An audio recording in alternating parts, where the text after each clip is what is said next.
Hi everyone. Today I'm going to share a story, a children's story, mind you, that perfectly illustrates the idea of um, fitting this mold, of conforming into society, of being given the script that we are meant to live by, and how we can then, when we live as our authentic selves, ignite this remembrance in others of being who you truly are and not feeling like you need to follow the rules and conform into society and what you've been told to do. And it's interesting how a children's book and story can perfectly illustrate some very deep, meaningful conversation about our human experience. And so I read this book with my students recently. It's called Going Places by Paul and Peter Reynolds. I'd never read the story before. And after we read it, we had, I teach currently second grade, and it's so interesting how even at that age, students have such deep, insightful comments about life, right? That even sometimes adults don't take the time to recognize or understand or dig deeper on. And so this story is about a boy who, his name, gosh, I already forgot his name. His name was, double check. I have it here. His name, what was his name? Not that it really matters, but oh, that's right, Raphael. His name is Raphael. And he is super excited because I think it's every year at his school, they are given go-kart kits and or some type of kit. And this year it's a go-kart kit, and they're supposed to follow the directions in the kit, create this go-kart, and they're gonna compete in this race, and whoever gets to the finish line first wins. And he is super excited. He gets the go-kart kit. He takes everything out. He's looking very, very closely the magnifying glass at the manual and wants to follow all the rules to a T, and he does it. He follows every single step by step process. He creates the go kart. It looks just like the one in the picture. It's perfect, and he feels very satisfied about it. And he goes to check on his friend Maya, who's also in his class. And meanwhile, Maya has not touched her go kart yet. She has not opened the box. In fact, she is like daydreaming and gazing, and she's looking and spending time in nature outside, and she's gazing at this bird on this tree in her yard, and she's drawing pictures of it, and she is inspired then to use the go-kart kit supplies to create wings. And he just looks at her so puzzled, like, what are you doing? Like, that's not what it said to do. That wasn't in the rule book. um why are you doing that, kind of thing, right? And so she inspires in him, well, I guess it never said we couldn't do that, right? And so he begins to think, well, what if we work together on something like this? And they agree, well, it never said in the rule book we couldn't work together. And so they, are committed to creating this idea that they have in their mind, and they create an airplane. And yeah, they create this airplane that they then bring to the race, and everyone is like bewildered. They're like, "What are you guys doing? Like, that's not a go-kart. You're gonna fail. Like, why would you do that?" And just kind of mocking them and making fun of and pointing out all the reasons why it's not a good idea. And so I just realized I have something in my teeth. And so they start the race. All the kids take off in the go-kart. Their airplane has not budged. And then all of a sudden it takes off, and everybody's just gawking, like, oh my gosh, it's flying. And they surpass everyone with ease, and they soar peacefully to the finish line, and they win. They win the race. And so that's the story. And I feel like this story was such a great example of the manual that we are given in life, right? The kit that we are given. the expectation for us to conform to a certain set of standards and rules by society is the manual, the go-kart manual, right? Following all the rules. And just like Raphael was able to follow the rules, be successful with his conforming to producing this expected outcome, right? Which he thought fulfilled him and did at some point. And and even though, he realizes that how, inside of the box he was thinking. He didn't even realize he was in a box till he saw someone else thinking outside of the box. And I think Maya really represents this broader awareness and consciousness in who we are when we return to our natural rhythms, and return to our, you know, creator self. Because she represents to me the creator. She is in tune with nature. She's open to receiving ideas, using her imagination, going with the flow of life, as seen as her just being peaceful in nature, observing animals. And she allows that to inspire her action. She's living in divine flow. And so her process of being filled with spirit, allowing that to create this desire in her heart to create the things that she creates, is an example of what we are capable of when we choose and become aware of the limitations we've been placed, that have been placed on us and that we continue to place on ourselves in our lives by living in this conditioned state of mind. And so her allowing herself to be and be free and come up with ideas and live in inspiration and flow sparks this same innate awareness in Raphael, in this boy. And so that creativity representing the creator consciousness then ultimately inspires him to do the same. And so um, I think them being able to create something different, and all the people and the kids that were kind of making fun of them after they made their invention about how it would fail, what are they doing, are they crazy, like that kind of thing, is kind of, very resembles a lot about us when we begin to awaken and we begin to think more outside of the box, we begin to try new things. A lot of the time, our old self, and including our old relationships and patterned ways of being, kind of raise this alarm bell to us like, what are you doing? That's not what you're supposed to do. Why can't you just continue to conform? All these things like you're going to fail. It's going to be scary, all those limiting beliefs. And ultimately, I love that they show in the book them, they show them staying up all night, very focused and intent on and they specifically use the word intent on executing on this God-given desire to create an airplane. And um, it's so interesting that in our class, the kids, we had this conversation and they raised up the conversation of determination.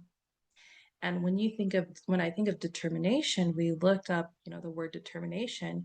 You have a clear purpose in mind and you're executing on that purpose.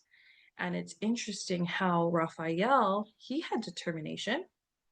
He always had determination, but his determination, the purpose for his determination was determined by society, by the manual, by the conditioning.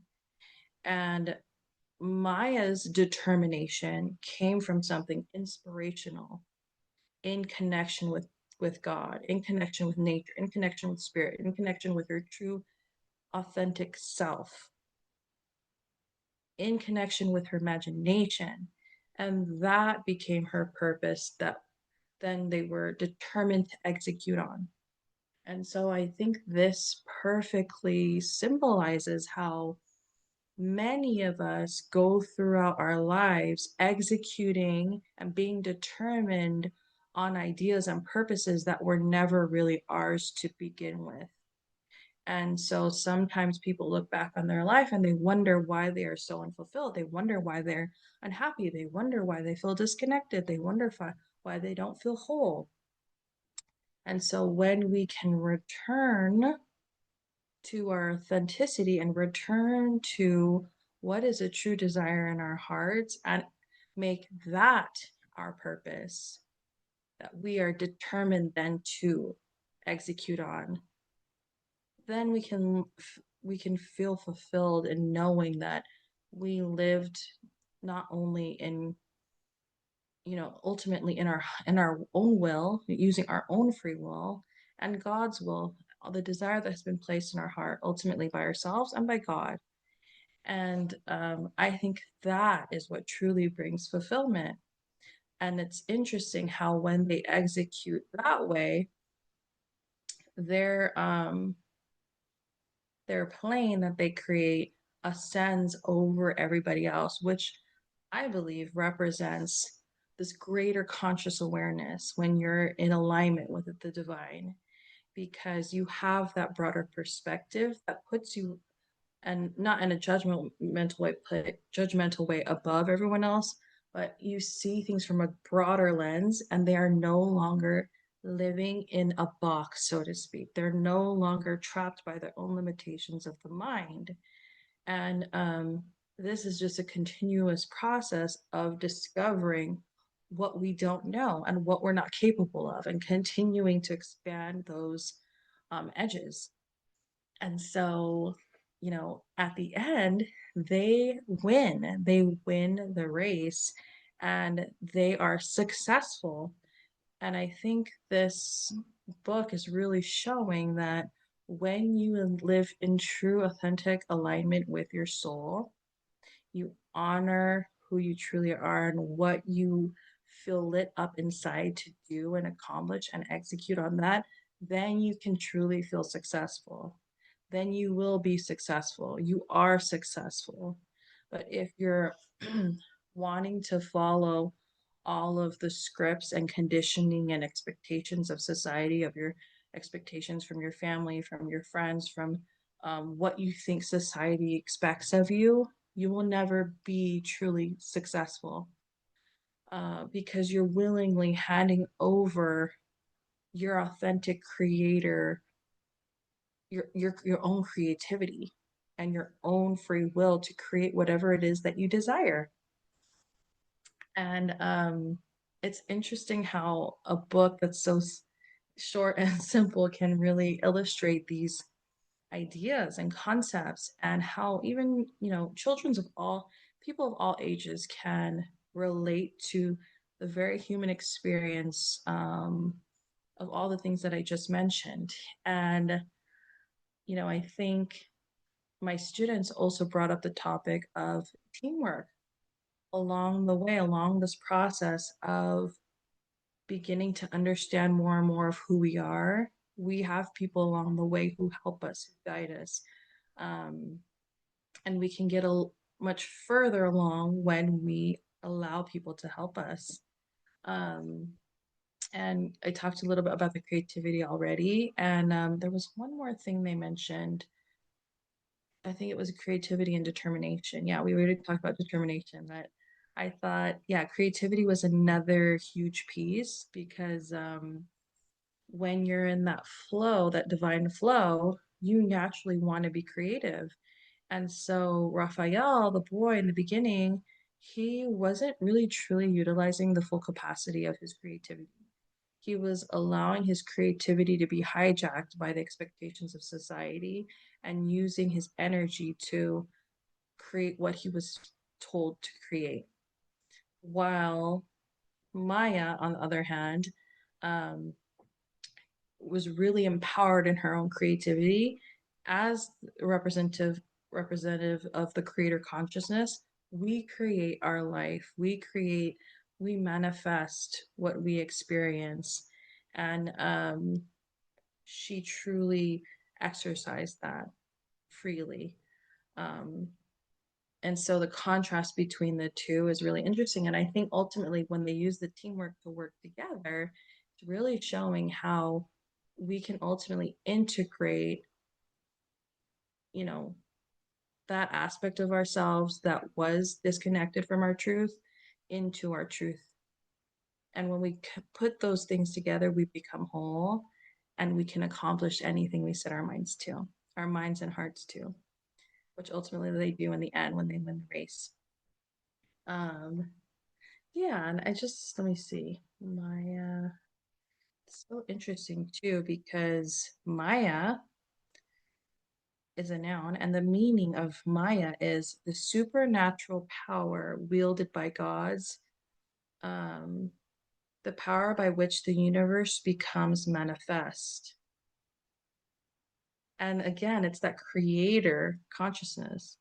And her name in the book was Maya, which I thought was so interesting. So, and it also means from God, and it also means courage, I guess. Let's see.